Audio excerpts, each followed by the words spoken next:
This video is on the common base, common gate transistor. First, by common base, common gate, what we mean is that the base or gate is actually the terminal that is not used as the input or the output. So in the case of a BJT, then that means that the collector is either the input or the output, but the collector is a bad input because the current is a weak function of the collector voltage. What that means is that the collector is therefore the output.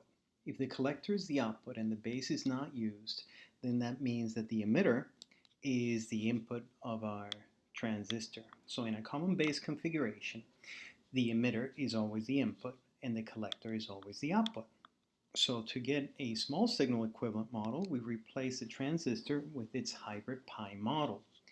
There's basically R pi between between base and emitter.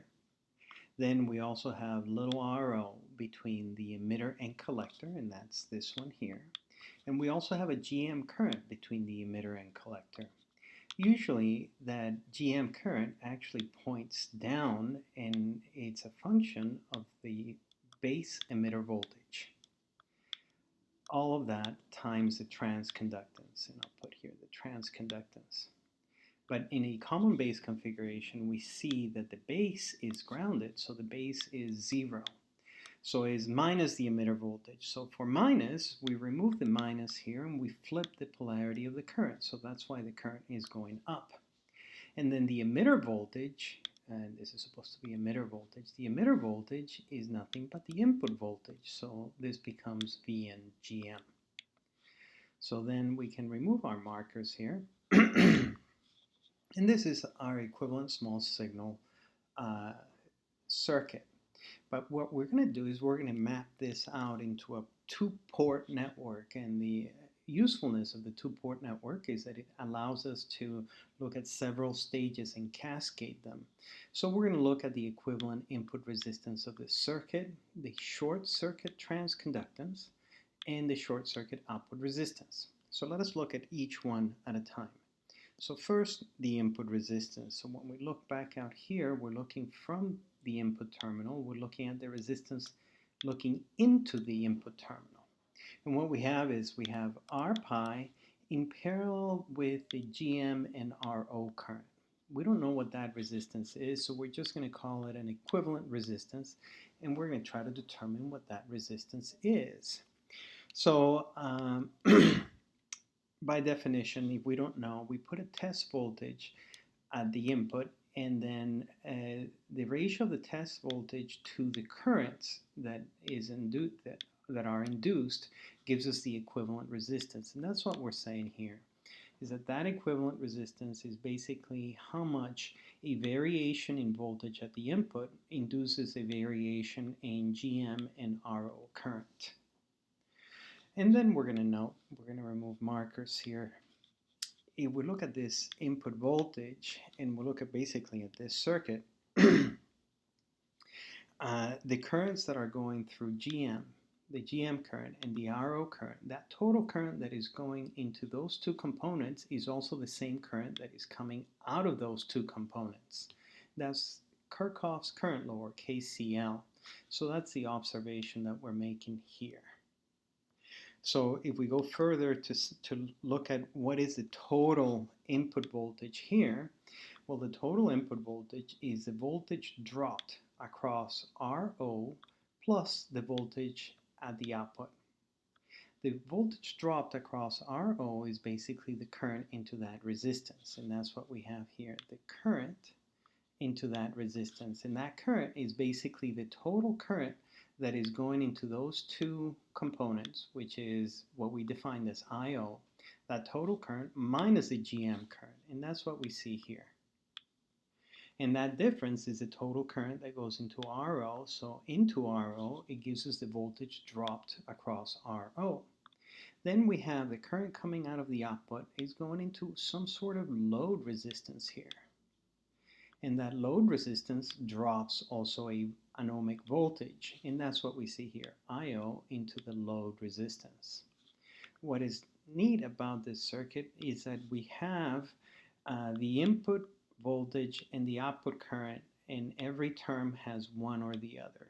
So we can basically solve for the ratio of the input voltage to the output current. In other words, the small signal translation from voltage to current.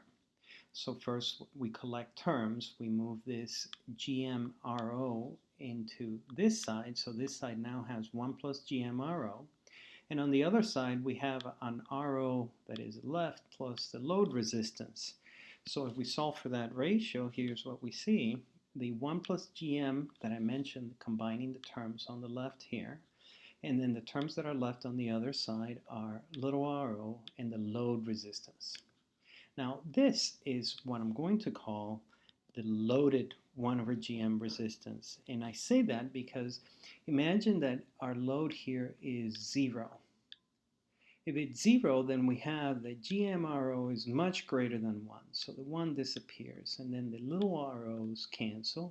The resistance is just 1 over GM.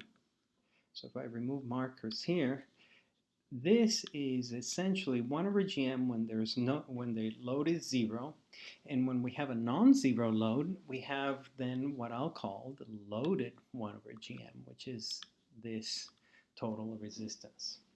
Now, one thing to note here is that between this component and R pi, this is close to a 1 over GM resistance, and R pi is beta times greater than 1 over GM, so this is close to 1 over GM. But it's slightly greater because the loading effect of the load will increase the effective resistance. So the input resistance of this circuit, the effective input resistance, is nearly 1 over GM, but is slightly greater depending on what kind of loading resistance we have at the output. So that's our input resistance.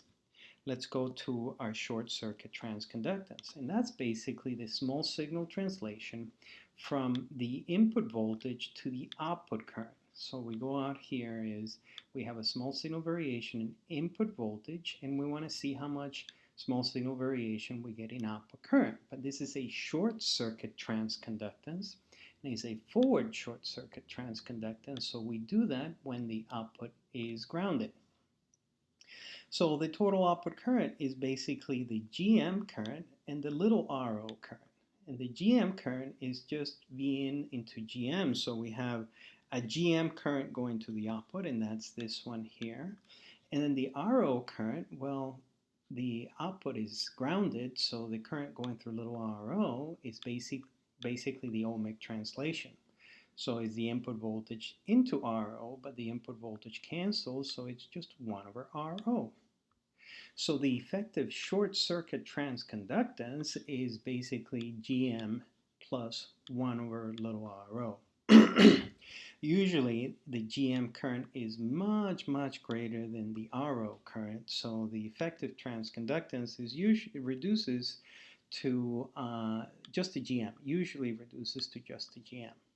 So let us remove markers here so we can go forward.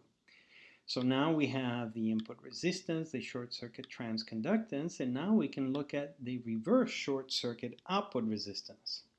And we do that basically when the input voltage is grounded. And we're looking at the output resistance, the resistance looking into the output terminal. Since the input is grounded, that means that the transconductance current is 0, so this doesn't play a factor here. So that's how we can take a look at just the output resistance. But if we look at our original circuit, what we're saying again here is that the input voltage is 0, so the GM current is 0. And we're looking at this when the input is grounded, so the resistance from the output terminal, which is basically we're looking this way, the resistance into the output terminal is nothing but little RO. And that's what we have here. And with this, now we have the equivalent two-port model for the common base transistor. So let us put some numbers to get a sense of how much gain we can get here. So let's say we bias the transistor with 100 microamps. We use a transistor that has a current gain of 100 amps per amp, has an early voltage of 50 volts, that's base width modulation effect, and the load resistance is equivalent to little RO. So first we look at the transconductance, and the transconductance is the bias current into the thermal voltage, and that gives us roughly 4 millisiemens. Then R pi is beta times greater than 1 over GM, and we get therefore 26 kiloohms. And the output resistance is the early voltage, 50 volts, divided by the collector current here, and that gives us 500 kiloohms.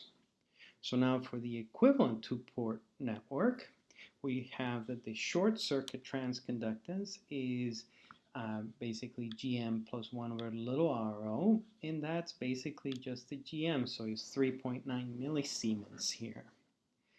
The equivalent input resistance, if we look out here, we're saying that that the load resistance is basically equivalent to little RO. So we have twice RO over the bottom, but GM RO is much greater than 1, so the 1 is overwhelmed. The ROs cancel, and that reduces to 2 over GM. And 2 over GM is roughly 510 ohms. Lastly, the output resistance is just basically little RO, so that's 500 kiloohms.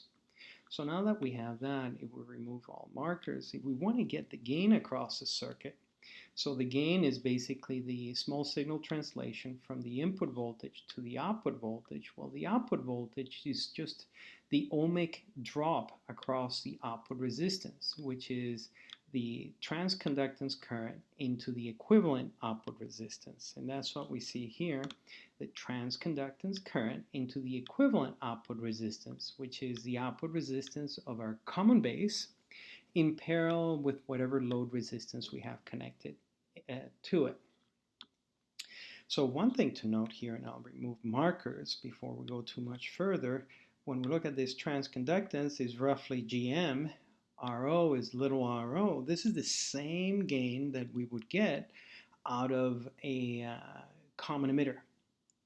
So it's about the same magnitude. So we get about as much voltage gain, and this is voltage gain because we're looking at the gain from the small signal translation from input voltage to output voltage, and more specifically here from input voltage to output voltage here. So we plug in the numbers, and when we do that, we get that this is roughly 1000 volts per volt. So it's a fairly high voltage gain across this transistor. Now, how about the common gate transistor? Basically, the MOS counterpart. Well, the MOS counterpart is going to be the same. The only difference, or there's actually two differences, is that in the MOSFET, the resistance between the source and the gate, basically this resistance here is infinity. It's an open circuit, so that's not there, and that's what we're saying here. We do the expression, it's basically just the same expression with R pi tending to infinity.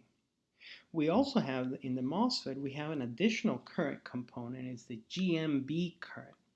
And it's basically in parallel with the GM current, except the GM current is multiplied by the gate source voltage and the GMB current by the bulk source voltage.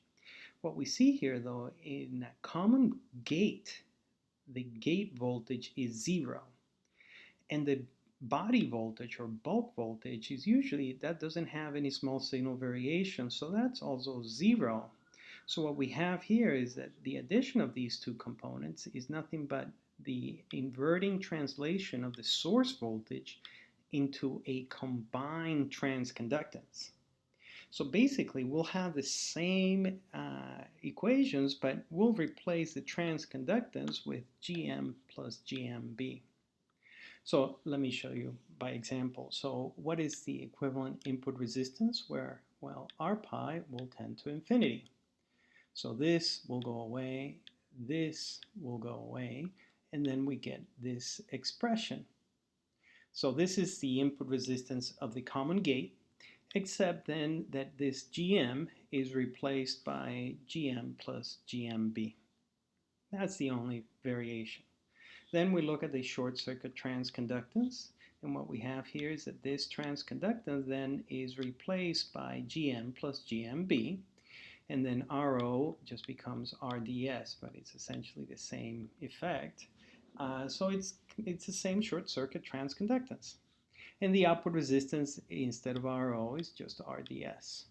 So basically, it's the same type of transistor and we get the same type of gain, except with the transconductance of a MOSFET. Well, I hope this was helpful. Thanks for watching.